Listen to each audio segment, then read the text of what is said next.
On this video we're taking a look at our MLB team picks and total picks for the games that are happening on Tuesday, May 3rd, 2022. Welcome back to High Stakes, let's get straight into it. Also, don't forget to subscribe to get notified as soon as we release these sport prediction videos, and if you would like more betting tips and predictions then check out our Patreon in the link down below. Our new Patreon is a way for us to help you improve your chances of making more money. 5 plans are available for each and every one of you. You can get 30 extra betting picks all the way up to 500 extra betting picks per month. Stop wasting hours of your time searching for bad betting picks that ends up costing you a lot of money. Join the High Stakes Patreon now and get the best betting picks. Milwaukee Brewers vs Cincinnati Reds. Brewers minus 1.5 runs. The Cincinnati Reds are on a franchise record-setting pace this year, just in the wrong direction. At just 3-19, the team is off to their worst start in franchise history and second worst in the modern baseball era since 1900. On Sunday, the Reds lost their 6th straight and 17th in 18 games when they were trounced by the Rockies, 10-1. Red starter Reiver Sanmartin continued his difficult season in losing his 4th straight decision. Sanmartin only lasted 0.2 innings after allowing 4 runs and leaving with the bases loaded. In total, he gave up 6 runs and his ERA is now at 13.78. He was sent to AAA after the game as the Reds struggled to find answers. The Reds were led offensively by Brandon Drury who homered and doubled in the loss. The Reds' atrocious start puts them already 11.5 games behind the Brewers. The Reds' run differential so far is -65, which is not only last in baseball but over 20 runs behind the next worst run differential in baseball. They have the worst ERA in baseball and are giving up the most hits per game as well. On offense, the Reds are 29th in team average and last in runs scored per game in a season that has been disastrous so far. On the mound Tuesday will be Gutierrez, who has struggled since an impressive first start. After allowing just 2 runs in 4.1 innings in his first start, Gutierrez has allowed 12 runs in 12.2 innings in his last 3 starts. His last start was mired by wildness as Gutierrez walked 6 batters. Gutierrez was 2-0 versus the Brewers last season in 3 starts. He allowed 15 hits in 19 innings, while striking out 13 and walking 7. The preseason Central Division favorite Brewers are living up to their billing with 15 wins so far this season. On Sunday, however, the Brewers were shut out by Marcus Stroman and the Cubs. 2021 Cy Young Award winner was the hard luck loser in the 2-0 loss. Burns fell to 1-1 on the season, but struck 10 batters in 7 innings, while allowing just 4 hits. Burns looked like he was on top of his game when he retired the first 13 batters he faced in the game before surrendering a home run. While the Brewers have one of the best pitching staffs in baseball, they will need more production out of their lineup if they want to make noise in the postseason. Milwaukee is just 24th in team batting average, 27th in hits per game and 18th in slugging percentage. On Tuesday, the Brewers will send Woodruff to the mound against the Reds. Woodruff has been inconsistent to start the season with 2 poor starts sandwiching 2 outstanding starts. In his last outing, Woodruff went just 4 innings and gave up 7 hits and 4 runs. The Brewers did with the game and are 3-1 in games started by Woodruff this season. Last season, Woodruff was 1-0 versus the Reds and is 4-3 lifetime versus Cincinnati. In truth, this might actually be the Reds' best chance at victory in this series. Unfortunately, I can't in good faith go with the hapless Reds at this point. Woodruff has been inconsistent this season for sure, but this is certainly a Reds lineup that can cure whatever ails a starting pitcher. With 2B India landing on the Illinois for the 2nd time this season, the Reds lineup has very few bats to fear. Woodruff should be able to power through this lineup and get the Brewers deep into the game and to their dominant pen. The Brewers' bats have been relatively quiet this season and did not tattoo Gutierrez last season in several appearances against him, but Gutierrez seems to be having trouble with his command which should serve Milwaukee well. Our total pick is under 7.5 runs. The Cincinnati Reds are having as bad of a beginning to the 2022 season as you can have with a 3-19 record. They are not having much success at the plate as they are the worst hitting team in MLB with a .582 ops, while also scoring just 3.05 runs per game. First baseman Joey Votto has been absolutely brutal as he is 9-for-74 with no homers and 3 RBI, while also having a putrid .413 ops. He has done extremely well in his career against Milwaukee, as in 212 games, he has a .922 ops with 40 home runs, 125 RBI, and 132 runs scored, while also stealing 4 bags in 6 attempts. This is his chance to really get going against a team that he has a lot of history against. The Milwaukee Brewers need to start clicking as they are a very good team that is struggling to be consistent at the plate after a month of games. Milwaukee has been a middle-of-the-road offense this season as they are 18th in all of baseball with a .660 ops as a team, but scored 4.09 runs per game thus far to complement the pitching. Former NL MVP left fielder Christian Yelich has been struggling for the Brew Crew this season as he is 17 for 78 with 3 homers and 12 RBI, while drawing 10 walks and 23 strikeouts, and stole a pair of bases in without being caught. He has hit very well in his career in Milwaukee as he has a .994 ops with 64 homers, 164 RBI, 171 runs scored, and 32 stolen bases in 36 attempts. Brandon Woodruff has done well this season according to his baseball savant numbers as he is in the 83rd percentile in chase rate. A huge reason for his success as hitters have only barreled 3 pitches on his 53 batted balls. Woodruff throws 5 different pitches and does a great job mixing his arsenal as he throws all of them all at least 10% of the time. Colorado Rockies vs Washington Nationals. Rockies -1.5 and here is why. Josiah Gray picked up a win with 6 scoreless innings, allowing just 1 hit and 4 walks with 3 strikeouts before giving way to a bullpen that struggled. Juan Soto had 3 hits and came around to score each time, while Hernandez piled up 5 RBI overall on his 3 hits including 2 doubles. Washington remains well down on the money line this season, while going just 9-15 on the run line. Overs are 10-12-2 for the Nationals after all 3 games against the Giants went over the betting total. The Nationals are still below average at the plate, with 3.96 runs per game on a .645 team ops. Washington pitching has really struggled with a 5.08 ERA that is the second worst in the majors, with the bullpen being more effective. With a mark of 4.02, Eric Fed will get the ball for Washington in the opener, hoping to avoid another loss after lasting 4.2 innings against the Miami Marlins last Wednesday, allowing 2 runs on 3 hits and 3 walks, while striking out 5. The 29-year-old is having another tough campaign, going 1-2 with a 6.00 ERA through 4 starts, while piling up 19 strikeouts in 18 innings. Third baseman Carter Kieboom, a former top prospect, won't make his season debut for a few more weeks due to a strained forearm. Utility man Ehire Adrianza, strained groin, and D. Strange Gordon, COVID, are also out. It's unclear when starter Steven Strasburg will pitch again as he recovers from thoracic outlet syndrome, with Joe Ross, elbow surgery, Anibal Sanchez, spinal nerve, and Seth Romero, strained calf, also on the Illinois.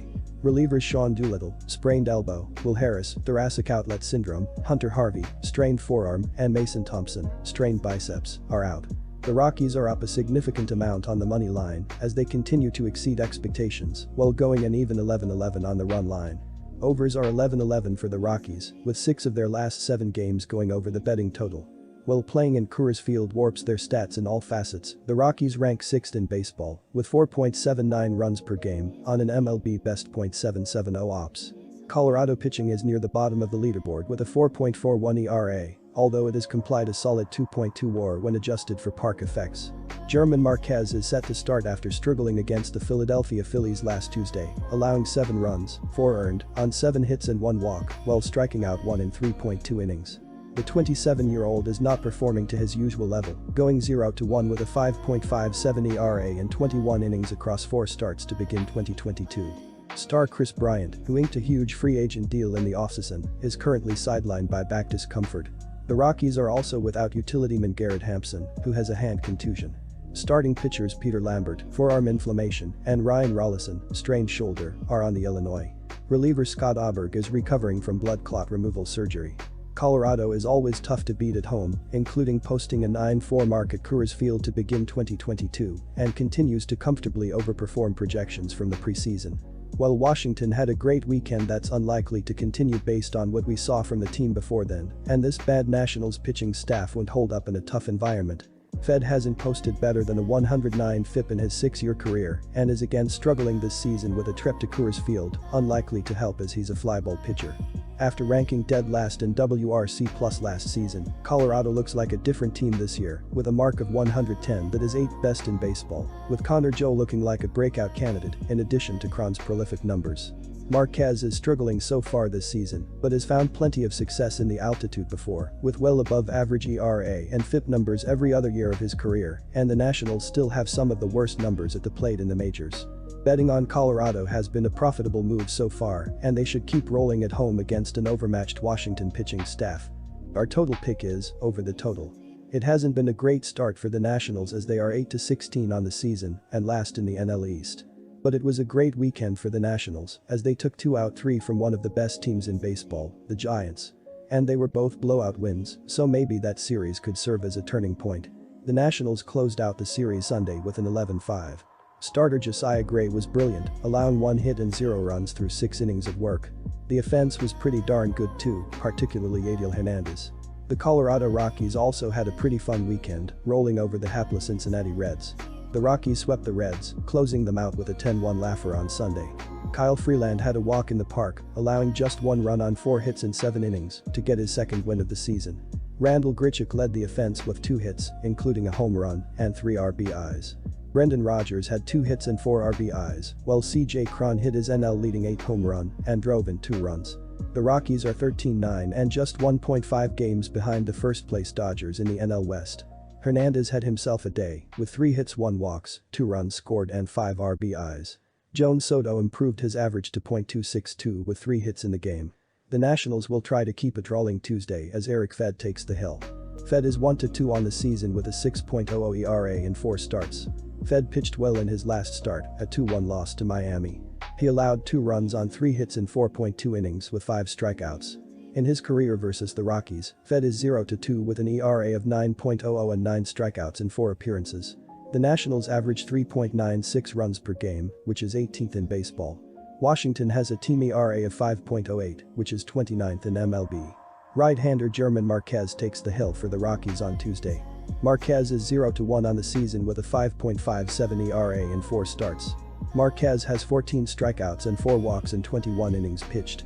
Marquez got pummeled for 4 runs on 7 hits in 3.2 innings in his last start, a loss to the Phillies. Last season, Marquez was a 0-1 record with an ERA of 10.00 and 5 strikeouts in 2 appearances versus the Rockies. In his career versus the Nationals, Marquez is 2-2 with an ERA of 7.67 and 24 strikeouts in 5 appearances. The Rockies average 4.73 runs per game, which is 6th in baseball. They have a team ERA of 4.36, which is 25th in MLB.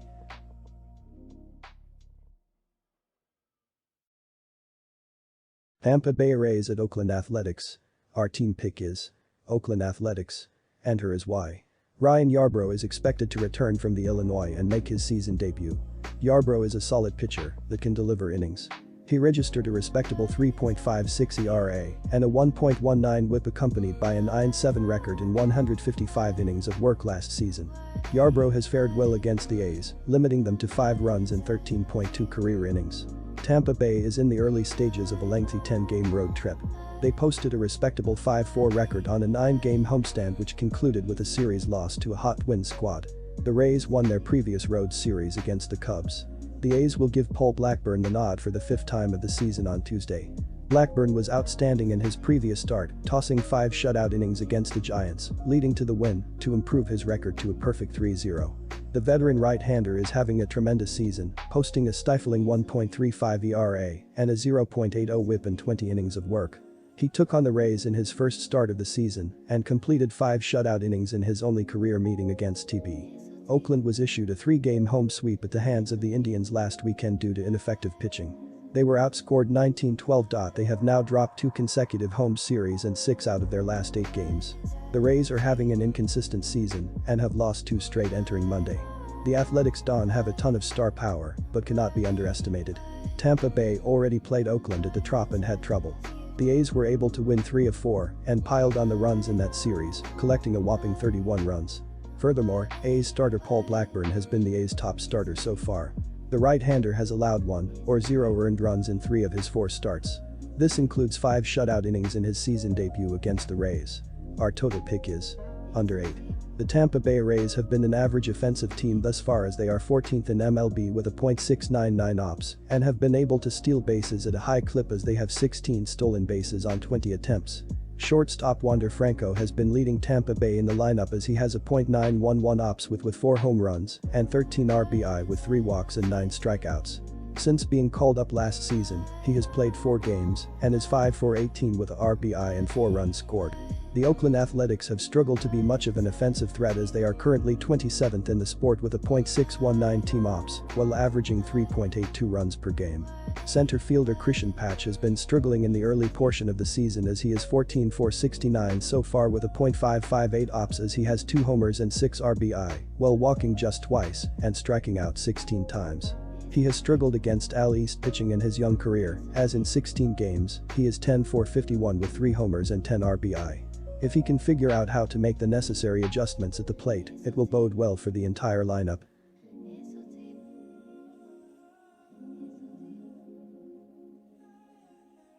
Disclaimer, no financial advice. The information on this channel is provided for education and informational purposes only, without any express or implied warranty of any kind, including warranties of accuracy, completeness, or fitness for any particular purpose. The information contained in or provided from or through this channel is not intended to be and does not constitute financial advice, investment advice, trading advice, or any other advice. The information on this channel and provided from or through this channel is general in nature and is not specific to you the user or anyone else. You should not make any decision, financial, investment, trading or otherwise, based on any of the information presented on this channel without undertaking independent due diligence and consultation with a professional broker or financial advisor.